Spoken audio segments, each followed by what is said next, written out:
નમસ્કાર મિત્રો, આજે આપણે સૂચકાંક ચેપ્ટરની અંદર 3 માર્ક્સ અથવા તો 5 માર્ક્સની અંદર જે પૂછાઈ શકે એવી મેથડ જીવન નિર્વાહ ખર્ચનો સૂચકાંક એના વિશે અભ્યાસ કરીશું.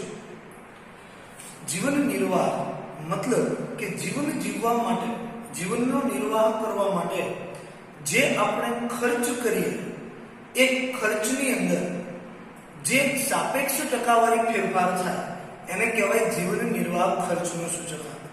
તો સૌથી પ્રથમ જીવન નિર્વાહ ખર્ચના સૂચકાંકની વ્યાખ્યા જોઈએ. કોને કહેવાય જીવન નિર્વાહ ખર્ચનો સૂચકાંક? તો સમાજના કોઈ એક વર્ગના લોકોના કોઈ એક સમયે જીવન નિર્વાહ ખર્ચમાં આધાર વર્ષની સરખામણીએ ચાલુ વર્ષે થતા સાપેક્ષ ટકાવારી ફેરફાર દર્શાવતા આંકને જીવન નિર્વાહ ખર્ચનો સૂચકાંક કહે છે. મતલબ કે જે અગાઉના વર્ષે જીવન નિર્વાહ માટે ખર્ચ કર્યો હતો એટલો જ ખર્ચ આ વર્ષે જ થાય એ જરૂરી નથી. તો જીવન નિર્વાહ ખર્ચમાં ધારો કે વર્ષ 2010 ની અંદર 3 લાખ રૂપિયાનો મેં ખર્ચ કર્યો અને 2015 માં હું 5 લાખ રૂપિયાનો ખર્ચ કરું તો આ ચાલુ વર્ષ બનશે, 2010 આધાર વર્ષ બનશે અને આ રીતે આધાર વર્ષની સરખામણીએ ચાલુ વર્ષે થતા સાપેક્ષ ટકાવારી ફેરફાર દર્શાવતા આંકને જીવન નિર્વાહ ખર્ચનો સૂચકાંક કહે છે.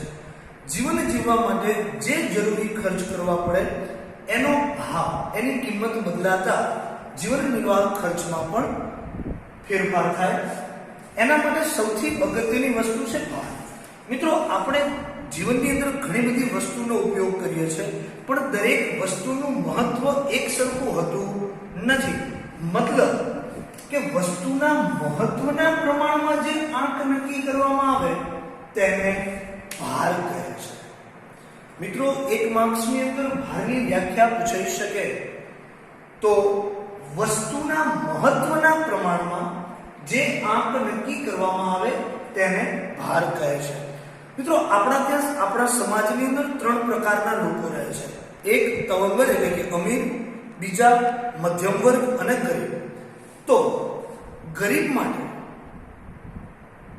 ખોરાકનો ખર્ચ એ સૌથી વધુ મહત્વનો છે, જ્યારે અમીર માટે લક્ઝુરિયસ લાઈફ એ સૌથી અગત્યની છે. તો અહીંયા દરેક સમાજના વર્ગ માટે એ વસ્તુનું મહત્વ જુદું જુદું હોય છે. તો આમ વસ્તુના મહત્વના પ્રમાણમાં જે આંક નક્કી કરવામાં આવે તેને ભાર કહે છે. બીજો એક પ્રશ્ન 1 માર્ક્સની અંદર પૂછાઈ શકે એવો ભારના પ્રકાર. તો ભારના મુખ્ય 2 પ્રકાર છે. એક સ્પષ્ટ ભાર અને બીજો ગર્ભિત ભાર. હવે ત્રીજો એક એવો ટૂંકો પ્રશ્ન કે સ્પષ્ટ ભાર આપવાની મુખ્ય 2 રીત. જુઓ, ભારના 2 પ્રકાર, સ્પષ્ટ ભાર અને ગર્ભિત ભાર. જ્યારે સ્પષ્ટ ભાર આપવાની મુખ્ય 2 રીતો, એક કુલ ખર્ચની રીત અને બીજી કૌટુંબિક બજેટ અથવા તો કૌટુંબિક અંદાજપત્રની રીત. કુલ ખર્ચની રીત અને કૌટુંબિક અંદાજપત્રની રીત. અહીંયા આપણે જીવન નિર્વાહનો સૂચકાંક શોધવા માટેની આપણી આ બંને મેથડ થઈ જશે. આપણે જીવન નિર્વાહનો સૂચકાંક 2 મેથડથી શોધવાનો છે. એક કુલ ખર્ચની રીત અને બીજી કૌટુંબિક બજેટ કે કૌટુંબિક અંદાજપત્રની રીત. હવે કઈ મેથડથી દાખલો ગણો? જો રકમની અંદર સ્પષ્ટ આપેલું હોય, દાખલો કુલ ખર્ચની રીતથી ગણો તો કુલ ખર્ચની રીત, અને જો કહ્યું હોય કે કૌટુંબિક બજેટ કે કૌટુંબિક અંદાજપત્રની રીતે ગણો તો આ મેથડ. પણ ત્યાં માત્ર એવો શબ્દ ઉપયોગ કર્યો હોય કે નીચેની માહિતી પરથી જીવન નિર્વાહ ખર્ચનો સૂચકાંક શોધો, તો તમે બંનેમાંથી કોઈ પણ મેથડનો ઉપયોગ કરી શકો. બંને મેથડનો જવાબ એક સરખો જ આવશે, આ યાદ રાખો. હવે બંને મેથડના આપણે સૂત્રો જોઈએ. સૌથી પહેલી મેથડ છે કુલ ખર્ચની રીત. હવે કુલ ખર્ચની રીત માટે તમારે 2 સૂત્રો યાદ રાખવાના છે. કઈ રીતે? તો એનું એક હેડિંગ યાદ રાખો કે જો તમને દાખલાની રકમની અંદર જ્યારે આધાર વર્ષનો જથ્થો મતલબ Q0 આપેલો હોય ત્યારે એનું સૂત્ર બનશે જીવન નિર્વાહનો સૂચકાંક બરાબર sigma P1 Q0 upon sigma P0 Q0 ગુણ્યા 100. હવે આપણે અગાઉ આ સૂત્ર ભણી ગયા છીએ. આ સૂત્ર કોનું છે? તો કે લાસ્પેયર. અહીંયા લાસ્પેયર શબ્દ લખાતો નથી, પરંતુ ઉપયોગ કોના સૂત્રનો કરવાનો છે? લાસ્પેયરનો. ક્યારે? જ્યારે આધાર વર્ષનો જથ્થો Q0 આપેલો હોય ત્યારે. એવી જ રીતે જ્યારે ચાલુ વર્ષનો જથ્થો Q1 આપેલો હોય ત્યારે સૂત્ર બનશે જીવન નિર્વાહનો સૂચકાંક બરાબર sigma P1 Q1 upon sigma P0 Q1 ગુણ્યા 100. આ કોનું સૂત્ર છે? પાસે. તો જીવન નિર્વાહની અંદર લાસ્પેયર અને પાસેના સૂત્રનો જ ઉપયોગ થાય છે. ધ્યાન શું રાખશો? જો આધાર વર્ષનો જથ્થો હોય તો લાસ્પેયર વાળું સૂત્ર, ચાલુ વર્ષનો જથ્થો હોય તો પાસે વાળું સૂત્ર. ત્યારબાદ બીજી મેથડ જે છે કૌટુંબિક બજેટ કે કૌટુંબિક અંદાજપત્રની રીત. આના માટે એક જ સૂત્ર તમારે યાદ રાખવાનું છે કે જીવન નિર્વાહ ખર્ચનો સૂચકાંક બરાબર sigma IW upon sigma W. હવે આ I એટલે શું? તો કે સૂચકાંક I is equal to P1 upon P0 ગુણ્યા 100.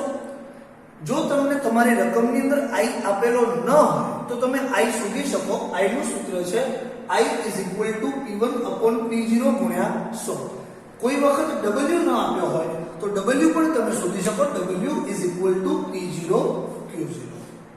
હવે આપણે એક એક્ઝામ્પલ જોઈએ. અહીંયા આપણે એક્ઝામ્પલ બંને મેથડથી ગણીશું.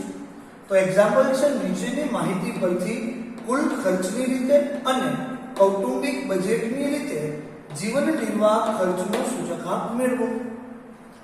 હવે મને વસ્તુ આપી છે.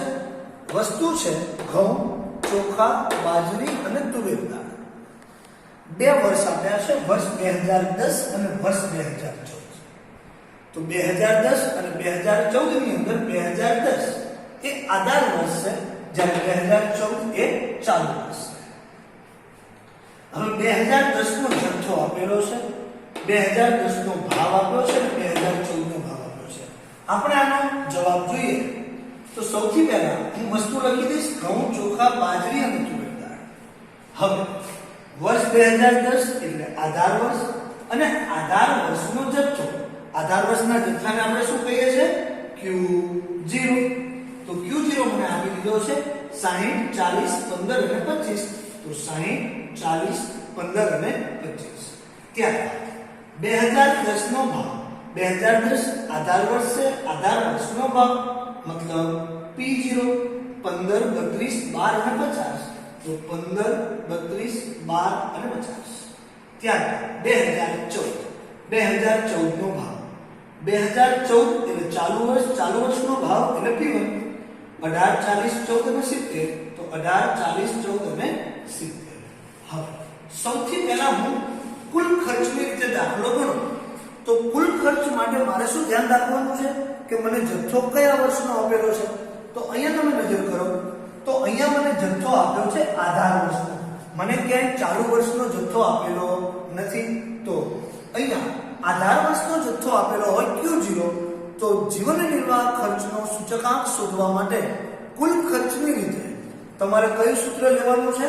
લાસ્પેયર વાળું. તો લાસ્પેયર વાળું સૂત્ર છે P1 Q0 upon P0 Q0. તો એના માટેની બે કોલમ P1 Q0 અને P0 Q0 જે આપણે ક્યાં બનાવતા હતા? તો કે લાસ્પેયર, પાસે અને પીસરના સૂચકાંકની અંદર. કઈ રીતે કોલમ બનાવશો જોઈ લઈએ. P1 Q0. તો આ મારા માટે P1 છે, આ Q0 છે. તો 60 ગુણ્યા 18 એટલે 1080, 40 ગુણ્યા 40 એટલે 1600, 15 ગુણ્યા 14 એટલે 210 અને 25 ગુણ્યા 70 એટલે 1750. ત્યાર બીજી કોલમ છે P0 Q0. તો આ P0 આ Q0.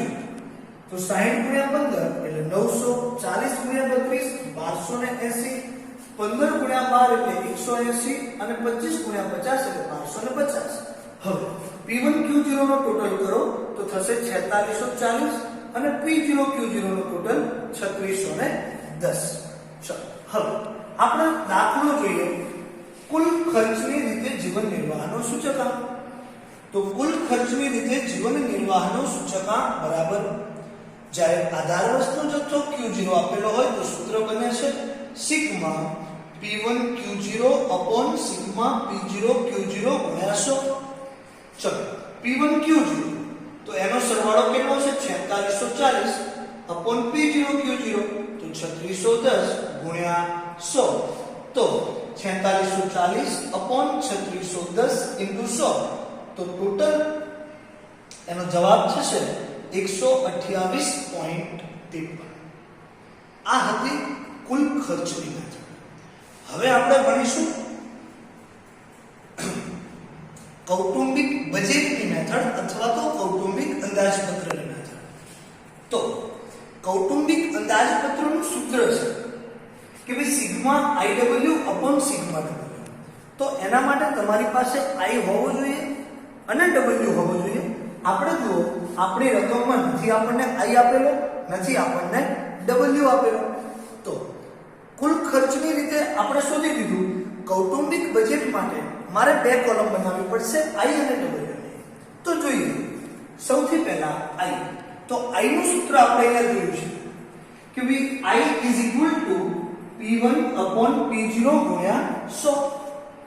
તો I is equal to P1 upon P0 ગુણ્યા 100. તો જોઈએ P1 ભાગની અંદર P1 છે 18 upon P0 15 ગુણ્યા 100 તો જવાબ આવશે 120. એવી જ રીતે ચોખામાં 40 upon 32 ગુણ્યા 100 તો જવાબ આવશે 125. એવી રીતે બાજરીની અંદર 14 upon 12 ગુણ્યા 100 કરશો તો જવાબ આવશે 116.67. અને તુવેર દાળ એની અંદર 70 upon 50 ગુણ્યા 100 તો જવાબ આવશે 140. તો આ મને I મળી ગયું. હવે મારે શોધવાનો છે W. જો મિત્રો આપણે W માટેનું એક સૂત્ર યાદ રાખેલું W is equal to P0 Q0. તો અહીંયા કુલ ખર્ચ માટે તમે P0 Q0 ની કોલમ બનાવેલી છે P0 Q0. તો આ P0 Q0 જે છે એ મારા માટે શું બની જશે હવે W. તો બીજી વખત W ની કોલમ બનાવવાની જરૂર નથી. I આપણે શોધી દીધો P1 upon P0 ગુણ્યા 100 અને W is equal to શું થાય P0 Q0. આ કોલમનો ઉપયોગ આપણે કુલ ખર્ચની રીતમાં પણ કરેલો. તો હવે I મળી ગયો, W મળી ગયો. હવે આપણે એની એક કોલમ બનાવીશું IW મતલબ I અને W નો ગુણાકાર. તો 900 ગુણ્યા 120 એટલે 1,08,000. પછી 1280 ગુણ્યા 125 તો 1,60,000. 180 ગુણ્યા 116.67 તો 21,000.6 અને 1250 ગુણ્યા 140 તો 1,75,000. એમ IW નો આપણે સરવાળો કરીએ તો એનો કુલ સરવાળો થાય છે 4,64,000.6. હવે કૌટુંબિક બજેટની રીતે જીવન નિર્વાહનું સૂચકાંક એનું સૂત્ર છે sigma IW upon sigma W. તો સિગ્મા IW થશે 4,64,000.6 અને સિગ્મા W એટલે P0 Q0 એનો સરવાળો તો 3610. તો તમે જુઓ 4,64,000.6 upon 3610 કરશો તો જવાબ આવશે 128.53. આ કુલ ખર્ચની રીત અને કૌટુંબિક બજેટની રીત આ બંનેનો જવાબ હંમેશા એક સરખો જ